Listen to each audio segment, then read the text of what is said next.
Assalamualaikum warahmatullahi wabarakatuh. Nama saya Nur Laila dengan NPM 2121020081. Saya dari kelas C, Prodi Hukum Tata Negara.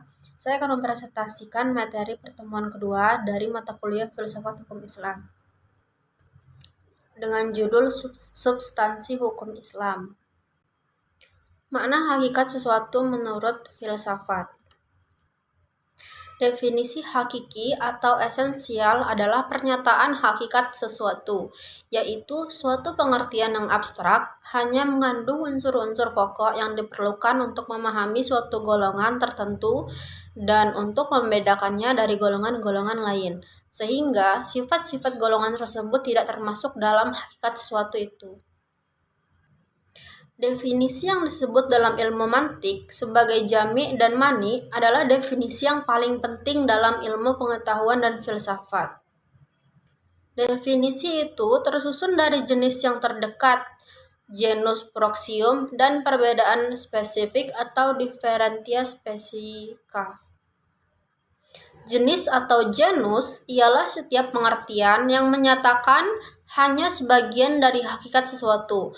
Artinya, pengertian tersebut belum menyatakan hakikat sesuatu itu seutuh-utuhnya. Perbedaan spesifik atau differentia specifica ialah setiap pengertian yang membedakan golongan, spesies dari jenis genusnya. Misalnya, berkat budi membedakan manusia, spesies dari hewan atau genus. Selanjutnya, pengertian filsafat hukum Islam. Filsafat hukum Islam terdiri dari 3 kata, yaitu filsafat, hukum, dan Islam.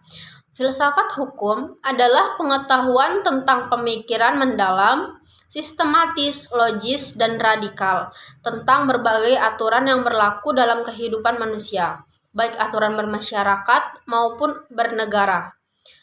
Hukum adalah peraturan-peraturan tentang perbuatan dan tingkat laku manusia dalam lalu lintas hidup. Secara singkat, hukum berarti ketetapan. Kemudian, adapun pengertian filsafat hukum Islam adalah kajian filosofis tentang hakikat hukum Islam, sumber asal muasal hukum Islam, dan prinsip penetapannya, serta manfaat hukum Islam bagi kehidupan masyarakat yang melaksanakannya. Nah, dengan demikian, yang dimaksud dengan filsafat hukum Islam adalah setiap kaidah, asas, atau mabda, aturan-aturan pengendalian masyarakat pemeluk agama Islam. Kaidah-kaidah itu dapat berupa Al-Quran, hadis, pendapat sahabat dan tabi'in, ijma ulama, fatwa lembaga keagamaan. Filsafat hukum Islam dapat diartikan pula dengan istilah hikmah at-tasyri'. Selanjutnya, faktor yang menjadi ciri filsafat hukum Islam. Yang pertama, wacana atau argumentasi. Menandakan bahwa filsafat memiliki kegiatan berupa pembicaraan yang mengandalkan pada pemikiran rasio tanpa verifikasi uji empiris. Kemudian yang kedua, segala hal atau sekalian alam. Artinya, semua materi pembicaraan filsafat adalah segala hal yang menyangkut keseluruhan yang bersifat universal. Tidak ada yang tidak tersentuh oleh pembicaraan filsafat. Kemudian yang ketiga, sistematis. Artinya, perbincangan mengenai segala sesuatu yang dilakukan secara teratur mengikuti sistem yang berlaku sehingga tahapan-tahapannya mudah diikuti. Yang keempat ialah radikal, artinya sampai ke akar-akarnya, sampai pada konsekuensinya yang terakhir. Radix atau artinya akar, yang juga disebut arce sebagai ciri khas berpikir filosofis. Nah, perbedaannya dengan pengetahuan adalah adanya asumsi sebagai titik tolak yang disebut sebagai keyakinan filsafati. Kemudian yang terakhir ada hakikat, merupakan istilah yang menjadi ciri khas filsafat. Hakikat adalah pemahaman atau hal yang paling mendasar. Jadi, filsafat tidak hanya berbicara tentang wujud atau materi sebagaimana ilmu pengetahuan, tetapi berbicara makna yang hakikat terdapat di belakangnya. Dalam filsafat, hakikat tersebut sebagai akibat dari berpikir radikal.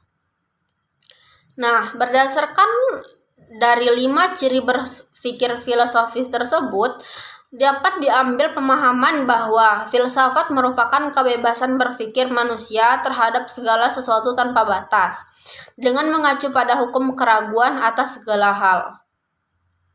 Kemudian selanjutnya, segala hal yang difikirkan oleh filsuf berkaitan dengan hal-hal berikut. Yang pertama, berhubungan dengan sesuatu yang bersifat metafisik yang tidak dapat dilihat.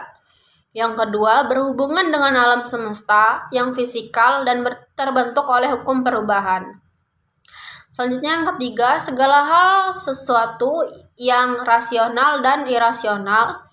Keempat, semua yang bersifat natural dan supranatural. Kemudian yang kelima, berhubungan dengan akal, rasa, pikiran, intuisi, dan persepsi. Yang keenam, sehubungan dengan hakikat yang terbatas dan yang tidak terbatas.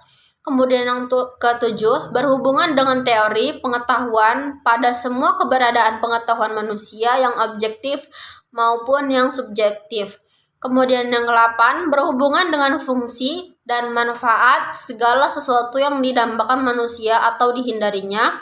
Dan yang terakhir, yang ke-9, berhubungan dengan kebenaran, spekulasi yang bersifat rasional tanpa batas, sehingga berlaku pemahaman dialektis terhadap berbagai penemuan hasil pemikiran manusia. Tesis yang menghasilkan antitesis dan terciptanya sintesis. Sekian presentasi materi dari saya. Saya akhiri. Wassalamualaikum warahmatullahi wabarakatuh.